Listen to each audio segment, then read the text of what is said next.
ఇప్పుడు దాకా ఏమైంది? ఫస్ట్ టెస్ట్ బెంచ్ అయిపోయింది. నెక్స్ట్ సారీ డిజైన్ మోడల్ అయిపోయింది. నెక్స్ట్ ఏంటి? Test bench. టెస్ట్ బెంచ్ రాద్దాం. ఓకే సరేనా? Test bench.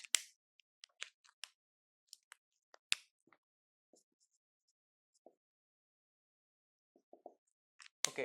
టెస్ట్ బెంచ్‌లో ఏం చేయాలి?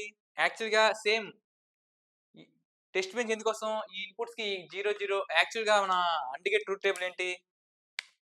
x1, x2, z1 okay.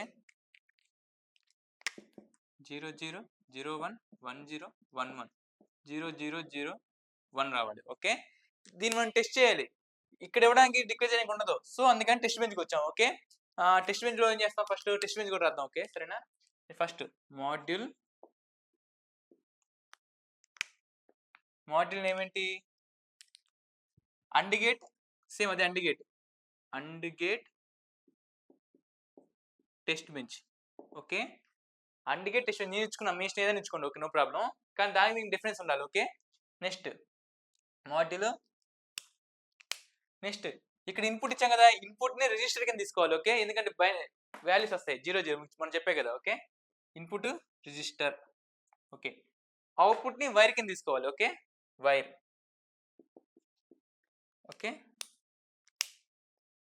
Register ఏముంటాయి? రిజిస్టర్‌లో x1, x2 సేమ్ అదే.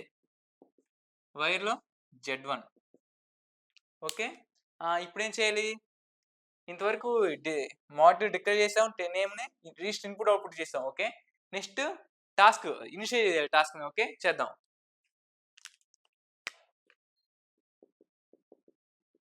Initial begin. ఓకే. ఫస్ట్ ఏం ఇవ్వాలి?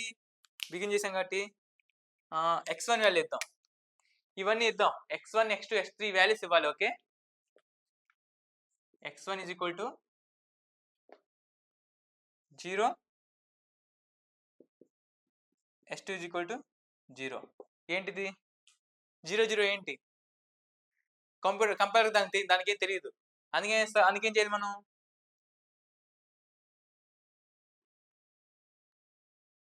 One tick b0.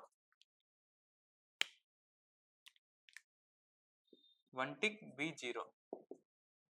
ఓకే. ఇదే మన మెయిన్. ఓకే. ఇది తెలుసు. అందుకే ప్రీవియస్‌గా ఉన్న అన్నీ నేర్చుకోవాలి. ఓకే. ఇంటిజర్ ఏంటి? రిజిస్టర్ ఏంటి? అర్థమెటిక్ ఆపరేటర్ అన్నీ నేర్చుకుంటే ఇది వస్తది. అర్థమవుతాయి. Okay. Unsign number, sign number okay. ఇవన్నీ తెలుసుకొని ఉండాలి. ఓకే. x1 నెక్స్ట్ ఏంటి? యాక్చువల్‌గా మీరు ఎప్పుడు రన్ చేసినా సరే మనకి వేవ్ ఫార్మ్ అండికేట్ వేవ్ ఫార్మ్ ఏమొస్తదో తెలుసు మీ అందరికి. ఓకే.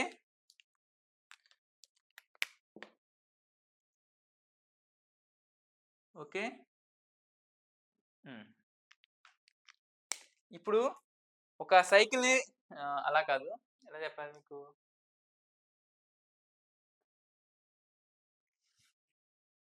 ఒక టాస్క్ నుంచి ఇంకో టాస్క్‌కి డిలే ఎంత? టైమ్ పీరియడ్ ఎంత?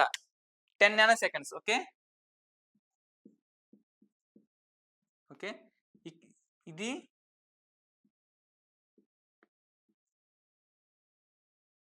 సో 0, 0 ఇచ్చే కదండి. ఓకే. చేద్దాం ఒకసారి. సేమ్ దాని లెక్కనే చేద్దాం.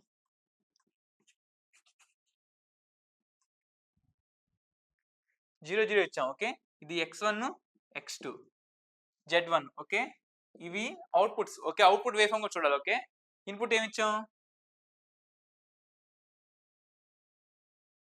0 నెక్స్ట్ ఎక్కడి వరకు ఇవ్వాలి? యాక్చువల్‌గా చెప్తాను. తెలుగులో చెప్తాను. ఈ లైన్ ఎంత పొడవు ఉండాలి? ఎలా డిక్లేర్ చేయాలి? ఈ టెక్నికల్ టర్మ్‌లో అసలు దీని యొక్క డిలే ఎంత ఉండాలి? ఓకే. దానికోసమే 10 నానో సెకండ్స్. ఈ 10 నానో సెకండ్స్ తీసేసాను. 0 నుంచి 10 నానో సెకండ్స్ అప్పటి నుంచి ఇక్కడికి. ఓకే. మీకు అర్థమయ్యేలా చెప్తున్నా. ఓకే. 10, 20 ఓకే. అలాగా. Okay. 10 nanoseconds, 10 nanoseconds, 10 nanoseconds. Okay. 0, 0, 1,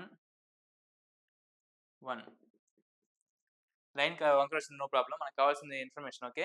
0, 0 next ఇప్పుడు ఇది వచ్చింది కదా, దీన్ని అవుట్‌పుట్‌లో డిస్‌ప్లే చేయాలి. అవుట్‌పుట్‌లో. ఓకే. అవుట్‌పుట్ ఎలా డిస్‌ప్లే చేస్తాం? డిస్‌ప్లే చేయడానికి ఏం వాడతాం? Dollar display. Okay.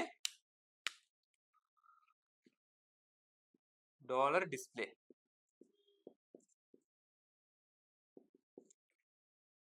x1 is equal to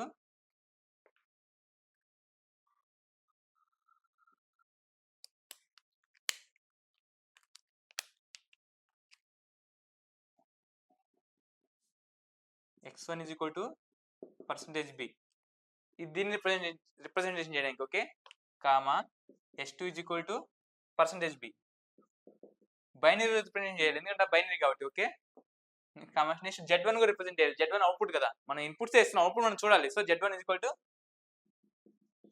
percentage b. యాక్చువల్గా నేను s1 s2 అని రాస్తున్నా నా ఇన్ఫర్మేషన్, నా డిక్లరేషన్ కోసం ఓకే. అసలు అయితే రాయాల్సిన పని లేదు ఓకే. యాక్చువల్గా ఎవరు రాస్తారు,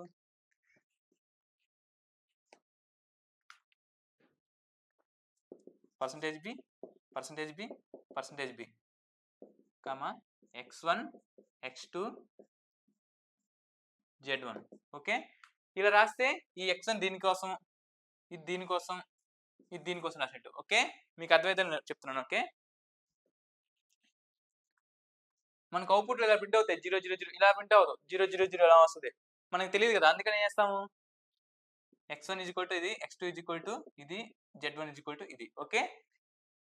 ఇలా రాసిన తర్వాత సేమ్ ఇదే విధంగా దీనికి కూడా రాయాలి ఓకే.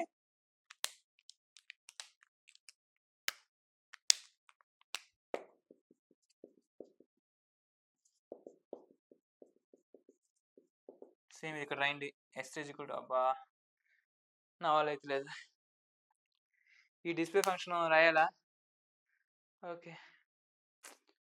ఈ డిస్ప్లేని మళ్ళీ ఇక్కడ రాయాలి, ఇక్కడ రాయాలి, సేమ్ ఈ వాల్యూస్ ఇక్కడ రాయాలి ఓకే. ఈ 0 1 రాద్దాం ఒకసారి.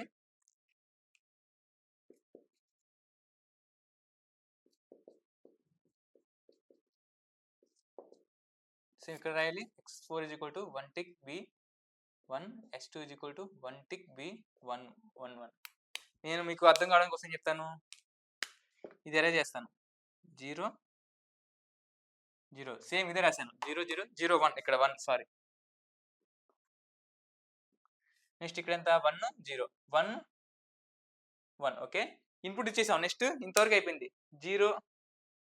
నెక్స్ట్ టైం పీరియడ్ నేను డిక్లేర్ చేయలేదు, సారీ మర్చిపోయాను. ఫస్ట్ ఎక్కడ స్టార్ట్ అవుతుంది, 0 స్టార్ట్ అవుతుంది ఓకే. యాష్ 0. నెక్స్ట్ ఎక్కడ స్టార్ట్ అయింది, యాష్ 10. సేమ్ ఇది ఇక్కడ రాయండి డాలర్ డిస్ప్లే. నెక్స్ట్ మళ్ళీ 10 యాష్ 10 ఓకే, డాలర్ డిస్ప్లే. మళ్ళీ కింద రాయండి యాష్ 10 డాలర్ డిస్ప్లే. ఇప్పుడు మనం ఇంతవరకు అయిపోయింది, ఇది మనం బిగిన్ చేసాము, ఎండ్ ఇక్కడ రాయిస్తాం ఓకే, ఎండ్ చేస్తాం ఓకే. ఇప్పుడు మనకి ఏంటి, ఇనిషియల్ అయింది, ఎండ్ అయింది. నెక్స్ట్ ఏంటి, ఇది దీన్ని ఈ మోడల్ని కాల్ చేయాలి, ఈ మోడల్ని ఓకే. ఈ మోడల్ని మనం ఈ టెస్ట్ బెంచ్ కాల్ చేయాలి, అప్పుడు మనకు అవుట్పుట్ వస్తుంది. అప్పుడు మనం అవుట్పుట్ ఎలా కాల్ చేయాలి అని చూడండి ఒకసారి ఓకే. డైరెక్ట్గా ఇది రాసేయండి, దీని పేరు అండ్ గేట్, దీన్ని కాల్ చేయాలి okay.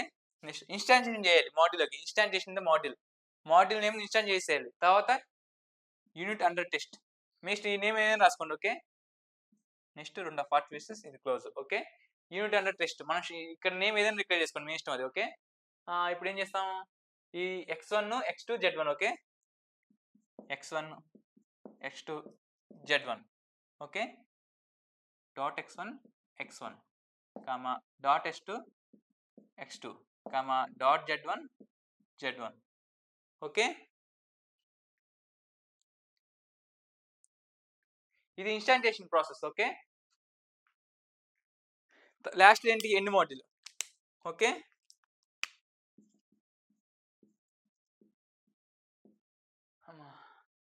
End module.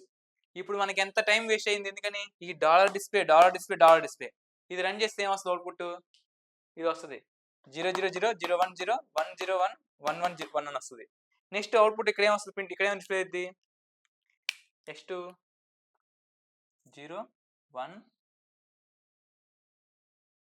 0 1 okay. Next z1 ఏమొస్తుంది, అన్ని జీరోస్ వచ్చి ఇక్కడ మాత్రం 1 వస్తుంది ఓకే. ఇది రిప్రజెంటేషన్ ఓకే. ఇప్పుడు మనకి ఎక్కడ టైం వేస్ట్ అయింది, డాలర్ డిస్ప్లే దగ్గర మల్టిపుల్ టైమ్స్ రాసాం. మనకి ఎంత టైం వేస్ట్ అయింది? 4 టైమ్స్ రాసాం. ఇలా అవాయిడ్ చేయడానికి మనం ఏం చేసాడు? క్రియేట్ చేసిన వాడు dollar mon dollar monitor function తీసుకొచ్చాడు. Dollar monitor function. Dollar monitor. Okay. ఇది వాడితే ఏమవుతుందంటే మనం డిస్ప్లే అనేది అగైన్ ఇవ్వక్కర్లేదు. డిస్ప్లే అనేది అగైన్ రాయనవసరం పడలేదు. వన్స్ మనం స్టార్టింగ్‌లో డిక్లేర్ చేసామనుకోండి ఆటోమేటిక్‌గా అదే అవుట్‌పుట్ వస్తది. దీన్ని ఫస్ట్ మనం సిమ్యులేషన్ చేద్దాం. ఓకే. సిమ్యులేషన్ చేసి చూద్దాం. తర్వాత మానిటర్‌కి వెళ్దాం. ఓకేనా? డాలర్ మానిటర్‌కి వచ్చి చూద్దాం.